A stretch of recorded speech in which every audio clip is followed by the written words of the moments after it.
गुरुजी, आज के इस अंक में हम बात करने जा रहे हैं रक्त अतिसार को लेकर, जिसे एक आम भाषा में या रोग की भाषा में खूनी दस्त भी कहा जा सकता है। शौच के माध्यम से, शौच जब होती है उसमें जब ब्लीडिंग भी होने लगे, साथ में खून के रेशे भी आने लगे, ये एक रोग बड़ा घातक हो जाता है।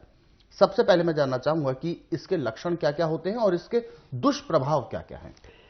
देखिए, खूनी दस्त होने का मुख्य कारण है कि आपकी तिल्ली पूरा काम नहीं कर रही। जी। जो आपने खाया पिया उसका जो खून बना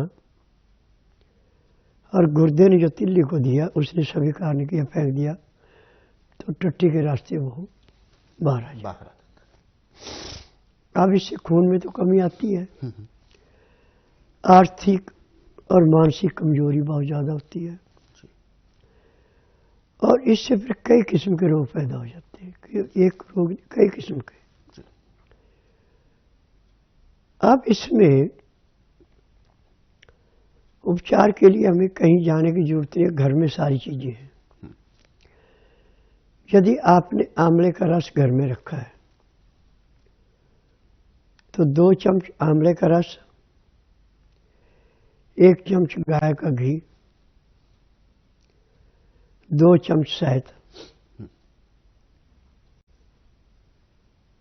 और 1 गिलास दूध, इसमें मिला के उसको पीने को दें जिसको खूनी दस्त लगे। तो एक खुराक लेने के आधे घंटे बाद या घंटे बाद जो दस्त आएगा उसमें जितना खून पहले आ रहा है उतने उससे कम हो जाएगा, क्योंकि आंवले का जूस अंदर जाके जो आपका लीवर पूरा काम नहीं करता उससे काम करवाएगा। जो आपकी तिल्ली ने शुगर को ठीक नहीं किया उसको ठीक कराएगा। पित्ते में जो तेजाब बढ़ा था उसको ठीक करेगा। अब गुर्दे के अंदर जो कमी थी जिसने खून को साफ नहीं किया वो साफ करेगा।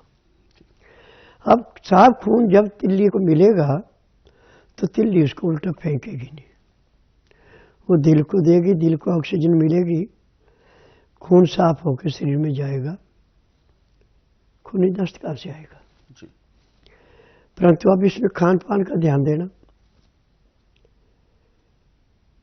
खूनी दस्त वाले को ये कोई भी रोग है उसको गेहूं बंद कर दी जाती है।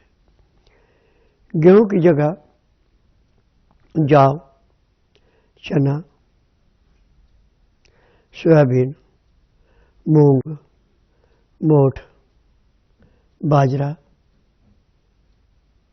चुड़ाई, सिंगारा,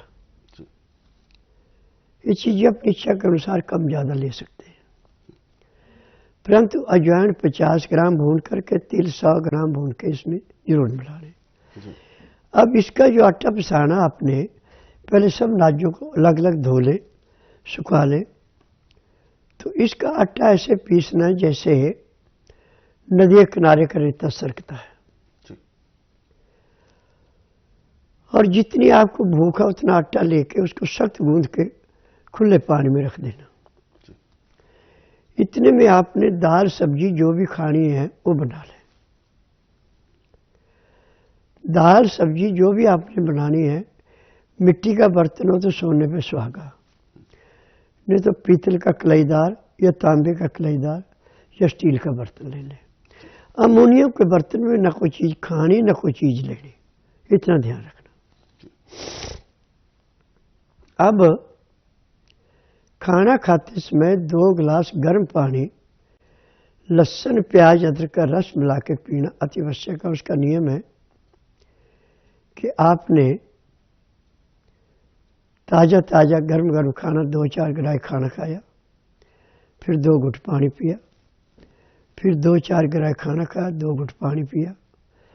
पानी पीने में, खाना खाने में आप 1 घंटे का समय लगाएं। फिर उसके बाद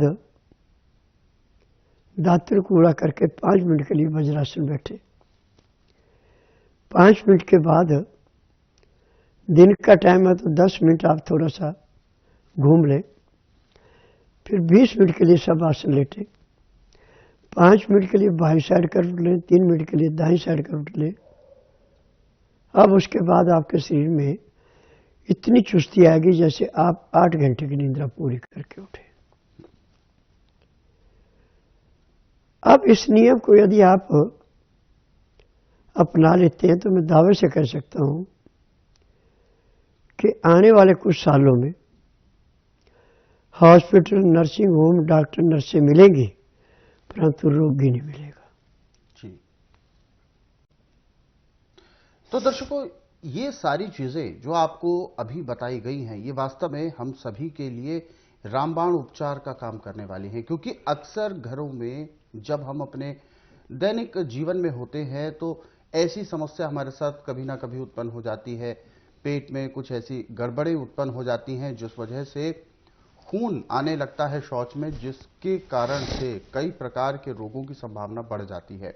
कभी कभी लोग इसको लापरवाही के तौर पर लेते हैं या ऐसा मानते हैं कि अपने आप ठीक हो जाएगा, लेकिन ऐसा बिल्कुल भी नहीं है। रोग को नजरअंदाज करना किसी भी रोग का हल नहीं है।